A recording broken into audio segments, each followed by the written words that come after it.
দক্ষিণবঙ্গ এবং উত্তরবঙ্গ এই সপ্তাহতে প্রায় প্রতিদিনই আইদার ফেয়ারলি ওয়াইড স্প্রেড বা ওয়াইড স্প্রেড রেনফল হওয়ার সম্ভাবনা আছে এবং উত্তরবঙ্গের জেলাগুলিতে অ্যাজ ইউজুয়াল আপনার very heavy rainfall, heavy to very heavy রেনফলের সম্ভাবনা আছে।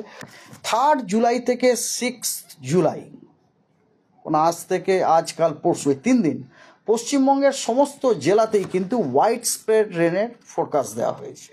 That means more than 75% of the region are likely to receive rainfall, হালকা মাঝারি যাই হোক। 7 জুলাইতে উত্তরবঙ্গের সব জেলাতেই ওয়াইড স্প্রেড, দক্ষিণবঙ্গের সব জেলাতে ফেয়ারলি ওয়াইড স্প্রেড। 8 এবং 9 জুলাইতে উত্তরবঙ্গের সব জেলাতে ফেয়ারলি ওয়াইড স্প্রেড, দেখুন রেনফলটা কমে আসছে কীরকম, এবং দক্ষিণবঙ্গে আপনার কিছু জেলায় স্ক্যাটার্ড, কিছু জেলাতে ফেয়ারলি ওয়াইড স্প্রেড।